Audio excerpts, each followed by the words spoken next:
Good evening. Welcome back to our study of 1 Corinthians. We're in chapter 9, and it's kind of a glasses kind of day today, so hope you can see through these Coke bottle jobs I'm wearing. We are talking about the commitment that Paul had to the gospel. We're talking about the sacrifices he was willing to make for the sake of the spread of the gospel. It started in chapter 8, talking to the church in Corinth about how they should be willing to lay aside some of their own rights for the sake of the unity of the congregation, for the sake of the spread of the word of Jesus Christ. And we're in the middle of chapter 9. So if you get your Bible out and turn to 1 Corinthians 9:19, we're going to go through the end of the chapter. It's only 8 verses. But I was recently looking at some internet research about how Olympic athletes train. Now, I'm somebody, I like to try to stay fit. You may not be able to tell it by looking at me, but I do try to watch what I eat, and I try to get as much exercise as I can. And so I wanted to compare it to how does what I do compare to elite athletes. It was rather humbling to read this. This is one blog written by an Olympic triathlete, and here's what her daily schedule looks like. 8 a.m., she runs for 6 miles. 10 a.m., an hour of swimming. 3 p.m., a 2-hour, quote-unquote, easy spin on a bike through the mountains of Colorado. And that's an easy day. That's one of her easier days of training. So a hard day looks like this. She starts at 5:30 in the morning with 80 minutes in the pool. 9 a.m., she is doing 7 miles of hard running on the track. And then at 3 p.m., she does 90 minutes of sprint intervals on her bike. And meanwhile, she's eating a diet of mainly protein powders and vegetables and chicken. And every night she's getting at least 8 hours of sleep. In fact, that's one common theme I read from all these Olympic athletes is your body needs at least 8 hours of sleep a night to be at your best. And as hard as the physical training sounds to me, the 8 hours of sleep is equally hard. I don't know how you can get that much sleep. I try and I can't. So all of these made me feel like I'm really lazy. And I don't know how they make you feel, probably similar. But think about on a spiritual level. Have you ever met someone whose commitment to Jesus was so profound and so genuine that they didn't just make you feel lazy, they made you feel inspired. They made you think, I should be doing that. I've had so many of those opportunities as a pastor. I can remember before I even became a pastor, when I was in seminary, one of the jobs I had was cleaning a church there in Fort Worth. And the church had a missionary house where missionaries on furlough would stay for their time in the States. The guy who was there at the time was a missionary to Gaza, which, 20 plus years ago when this happened, just like today, one of the most dangerous places on earth. And I said to him, I bet you're so glad to be back in the United States. And he said, no, actually, I wish I was back there right now. He said, that's where my heart is. I can't wait to go back. And it really highlighted for me something that I'd never really realized. I'd heard missionaries speak my whole life and thought about how much they're sacrificing for the cause of Christ. And, I could never do that. But what I realized after talking to him and after meeting some other missionaries is they're following their heart. They're doing what God called them to do. That's where they love. That's where they love living. I can remember around the same time, Carrie and I went on a double date with another couple about our age. And we'd been married for a little over a year. And we had our issues. I wasn't the most patient of people, and we had our struggles, as most young couples do, and even older couples. And being around this couple for just a few hours, I saw how this man treated his wife, how he was patient with her in moments that would have made me get sarcastic or even raise my voice. And it made me think, I need to be around this guy more often. I need to learn from him because I wish I treated my wife the way he treats his wife. That looks more like loving your wife the way Jesus loved the church. And then there was a period of time for about 10 years where I was on a committee that oversaw or encouraged people who did campus ministry. Baptist student ministry is very special in my life because it was through BSM that I grew in Christ, that I met my future wife. That alone's enough. And so I was glad to be able to, for 10 years, help raise funds for BSMs, help encourage BSM directors. And once a quarter, we'd have a meeting where all the BSM directors, all the college minister directors would get together and they'd share what's going on their campus. And every time I would leave inspired, I'd think, man, these young men and women, they're getting paid peanuts. Nobody really recognizes them as doing something important. They don't get the applause and the bona fides that I do as a pastor. And yet they were so excited about what God was doing on their campuses. They were so committed to seeing young people come to know Christ and young Christians equipped for greater ministry. And I would leave thinking, I need to be as committed as they are. I need to be as excited about God's plan and his mission in the world as they are. So Paul was that kind of person. When you were around him, you felt like, I should do more. And here in this chapter, he inspires us in several ways. This is one of my favorite sections that we're going to look at tonight. One of my favorite sections in all the writings of Paul. So, starting with verse 19, he says, "For though I am free from all, I have made myself a servant of all, so that I might win more of them. To the Jews I became as a Jew in order to win Jews. To those under the law I became as one under the law, though not being myself under the law, that I might win those under the law. To those outside the law, I became as one outside the law, not being outside the law of God, but under the law of Christ, that I might win those outside the law. To the weak I became weak, that I might win the weak. I have become all things to all people, that through all means I might save some. I do it all for the sake of the gospel, that I might share with them in its blessings." So you might say this is Paul's ministry philosophy. This is something we see acted out through the course of his life. And this is a ministry philosophy that every church and every individual Christian should be inspired to emulate. And the principle comes down, and there's 3 principles in this Bible study.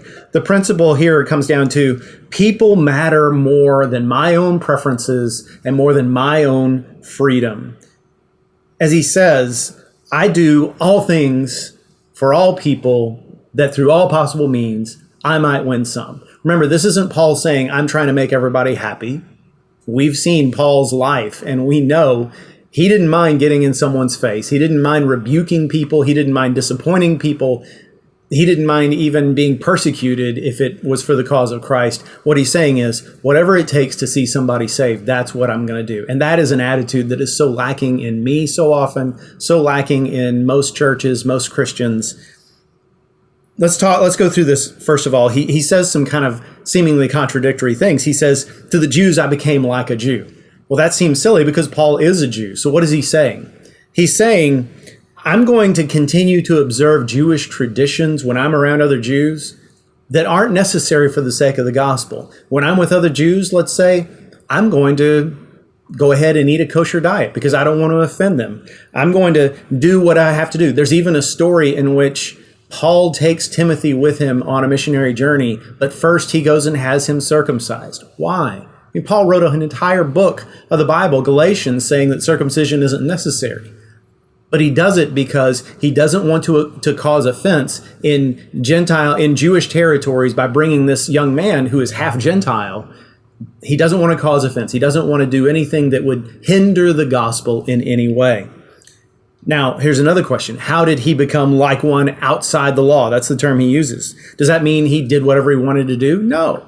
When he's around Gentiles, he says, I'm going to be like somebody who doesn't know the law, so I don't find myself judging Gentiles for doing things that I was raised not to do.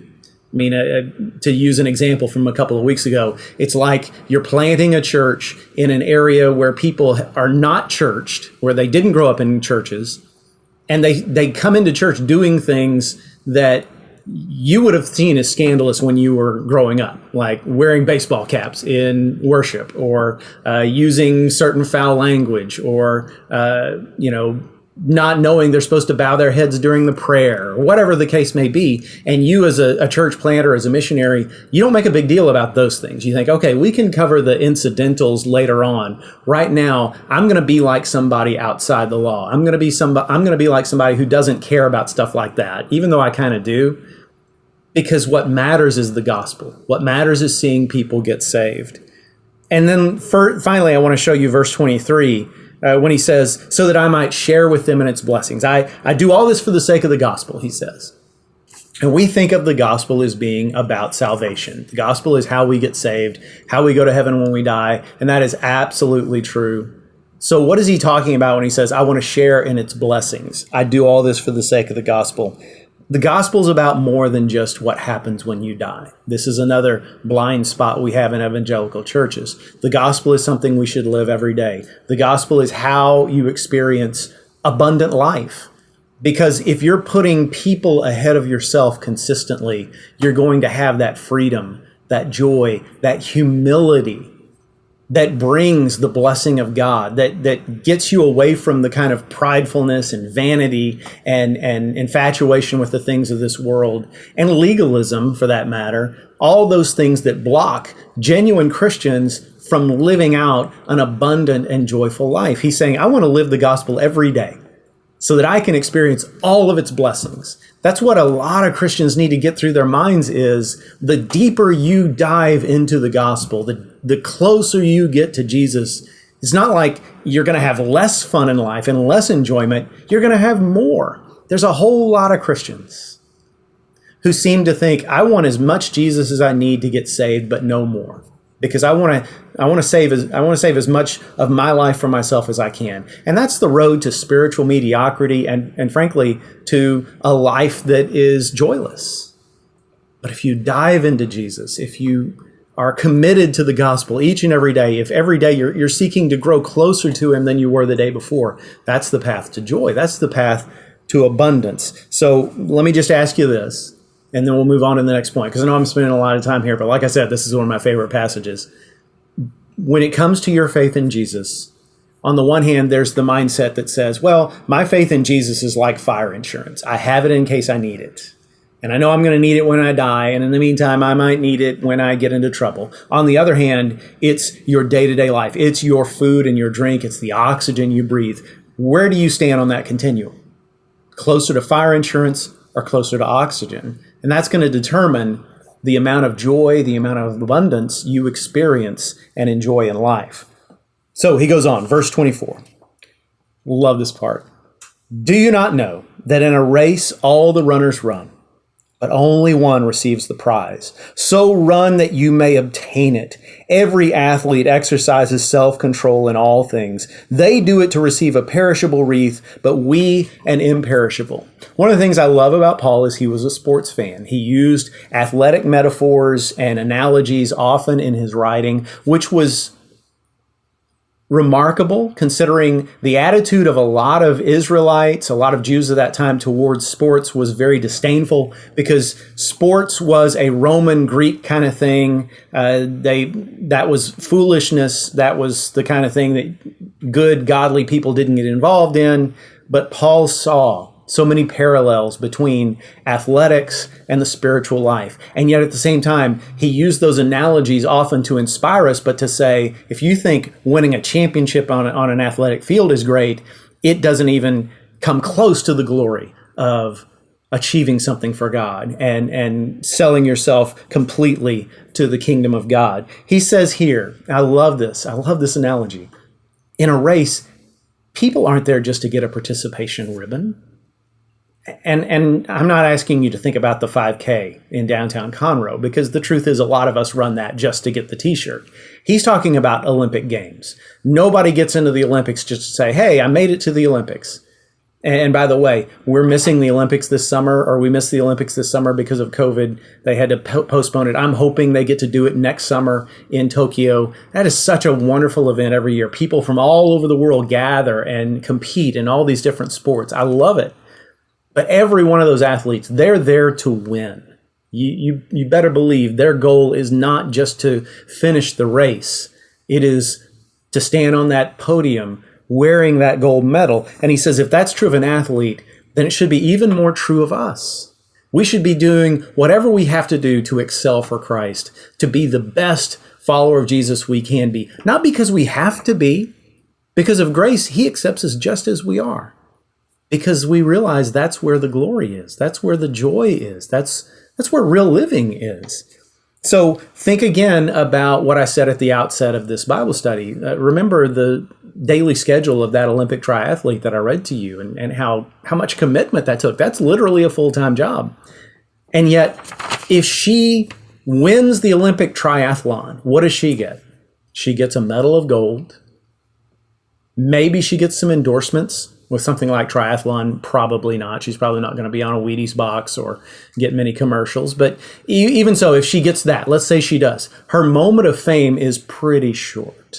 I mean, even someone like Simone Biles, who's won multiple Olympic gold medals in gymnastics, or someone like Michael Phelps, multiple gold medals in swimming, their moment of glory is maybe 4 to 8 years. One of my favorite Olympic athletes, Carl Lewis, he was in, I think, 3 separate Olympics. The last Olympics he was in, he finished last. I mean, your moment of glory is short. By the way, I saw Carl Lewis not long ago. He looks like he could still get out and run. Good for him. But the point is, he can't still compete at that same level. Their trophies are only for a moment. Our trophy lasts forever. Our glory lasts forever. The glory of representing Christ well is something that we will rejoice in for all of eternity. Think about that parable of the talents and the 3 servants of the king who were given opportunities to serve the king who had left for a time. And when he comes back, 2 of the servants have busted their tails and have doubled their master's earnings. And he rejoices in them. He says, "Well done, good and faithful servant." But that 3rd servant has buried his gold in the ground, saying, "Well, I didn't want to try and fail." And the master says, "Throw him out." That's not a parable about salvation. That's a parable about don't live in such a way that you'll regret that you didn't do more with your opportunities in this life. I think every day we should ask ourselves the question, what did I do today that's going to matter in eternity? And that doesn't mean we can't do things for fun. That doesn't mean we can't sleep in the mornings or watch football or Netflix or read a book that has nothing to do with the gospel. We all need those times of recharge. But it does mean every day we need to do something that matters. Let's not waste our lives. We just have a short time on this earth, and the good part comes next. And in the meantime, let's serve God, because in eternity, we won't be able to reach people who don't know Jesus. We won't be able to help those who are hurting. We won't be able to love those who are lonely. Let's do it now. And then finally, verses 26 and 27. "So I do not run aimlessly. I do not box as one beating the air. But I discipline my body and keep it under control, lest after preaching to others, I myself should be disqualified." So here's the part of the passage that always convicts me. I mean, the whole passage is, I think, incredibly inspiring. But that last line, "lest I myself should be disqualified." Paul is saying it is possible for even someone like him, maybe the most devoted follower of Jesus who ever lived, it's possible for him to fall so far away from the will of God in his life that he can wreck his ministry. When he's talking about being disqualified, he's not talking about being disqualified for heaven, because since we didn't do anything to get to heaven, I don't think we can do anything to cause God to reject us. I don't think that's what he's saying. I'm talking about Paul could have committed sin that would disqualify him from ministry. That would have meant that all those churches he planted would have taken a look and said, "Man, are we really following Jesus? If the guy who introduced us to him is a fraud." That would have meant that Paul would no longer have been supported by the church at Antioch in his church planting movement, and which would have meant that Paul never would have been able to stand and preach the gospel again, or write letters to churches that would have been accepted as gospel. They would have rejected those letters. Paul could have done things that would have disqualified him from ministry. And man, sad to say, we've seen that happen. I've seen it happen to people I considered close friends and still do. People who I knew, they weren't wolves in sheep's clothing. They weren't frauds who were suddenly exposed. They were men who were genuinely devoted to the church and to the name of Jesus and to the cause of Christ. And somehow, some way, they got off track. And they ruined their ministry and they destroyed their families. And it's one of the great tragedies. It breaks my heart every time it happens. But every time it happens, it's a reminder to me, it could happen to me. I am not above this. I am not more godly than these men who've stumbled. So when Paul says in verse 27, I discipline my body and keep it under control, this is one of those cases where I don't like the ESV translation, because the literal Greek says, I beat my body and make it my slave. Again, that's the picture of an athlete. An athlete does things to his body that hurt. Things that you would never choose to do unless there was a reward on the other side of it. I make my body my slave. I am in control. I am not controlled by my appetites. I am not following the cue of my body that wants to sleep in, and my stomach that wants to eat more, and my rear end that wants to sit instead of getting out and running. I am making my body my slave, which brings up the question, in what ways are we suffering right now for our faith? And I realize, thank God, we live in a country where we don't face physical persecution for our faith. There is literally no threat that simply gathering and worshiping Jesus and spreading the gospel is going to result in jail time. We live in a free country, and it's a great thing. But we should still be suffering in some ways. We should still put ourselves in positions where there are those who are going to oppose us. There are those who are going to ridicule us, ostracize us, criticize us because they hate our commitment to Christ. If that's not happening, is it because we're trying harder to win the approval of people than to serve Jesus? Is it because we're not taking any risks? We're living a very safe faith? Is it because we're only spending our time around fellow believers who approve of the way we live? I mean, all of those are very indicting statements. This is what I'm going to talk about on Saturday and Sunday. We're going to talk about the marks of Jesus Christ and how Paul, for the cause of Christ, got himself into big time trouble and almost died many times. You and I may not ever physically be assaulted for our faith, but we should live in such a way there will be people, there will be circumstances that cause us to suffer. And if not, why not? Let's quit waiting for the Christian life to get easy and convenient. Let's live it to our fullest. When he says, I myself will not be disqualified, this next chapter, chapter 10, verse 12, he says, let anyone who thinks he stands take heed lest he fall.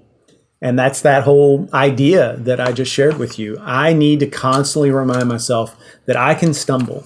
I can disgrace myself. I can disgrace our church. I can disqualify myself from the ministry. I can destroy my family. I can drive people away from Christ. I can cause everybody who's ever heard me preach to doubt their own faith because of the actions I take and the attitudes I present. And so I need to constantly remind myself of that. Here's a little something, a little confessional moment. I pray often, not every day, but frequently, for faithfulness in marriage.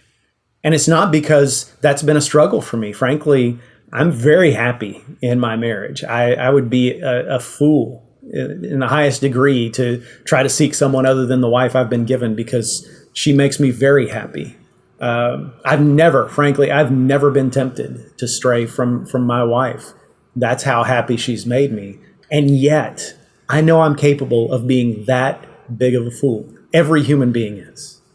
And so I pray several times a week, Lord, keep me faithful. Keep me mentally faithful and physically and emotionally faithful to my wife. And I pray for in other areas of my life that I would have integrity. I think about Billy Graham.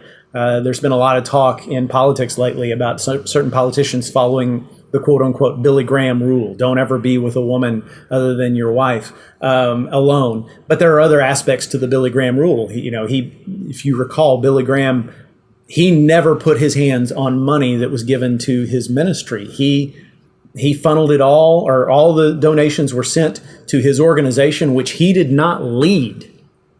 There was a group of people, a board, that decided his salary, and he got paid by his foundation. He didn't get the money himself. Another part of the Billy Graham rule, he was pleased to pray with politicians, but he never allowed himself to become someone who was used by a politician, except once. There was one president where he got too close and it cost him. And from then on, he stuck by his rule. I'm going to be nonpartisan. I have my own political opinions, but I'm not going to be a guy who's going to be considered the personal chaplain to this particular president or this particular party or candidate. All the time, Billy Graham was thinking, there are so many different ways I could disgrace my ministry, so many different ways I could disqualify myself, and I want to guard against that. He set up so many different guardrails, and that's such an example to all of us, not just preachers. We need to continually think, my job is to represent Jesus. So what are the ways, if I were the devil, what are the ways that I would attack me? Well, I'm going to fortify those areas. I'm going to set up guardrails in those ways. We should live a life with no leaks. We should live a life that is so full of integrity that the devil's got nothing he can attack. And that should be our goal. We should live a life that is triumphant, a life that glorifies God, and a life that draws others to him. So I hope that inspires you to take a good look at your own life, to live in light of eternity, to live in light of the fact that the devil would love to bring any one of us down, but knowing that greater is he who is in us than he who is in the world. I find it interesting and fun that I'm preaching on Paul during the weekend and teaching on 1 Corinthians during the week. I think that ties in well together. So I hope you'll be there this weekend for life group and worship Saturday or Sunday. If you can't be there physically, please continue to watch us. We're going to keep on streaming. But you have a great week. God is with you, and I love you. Have a great week. God bless you.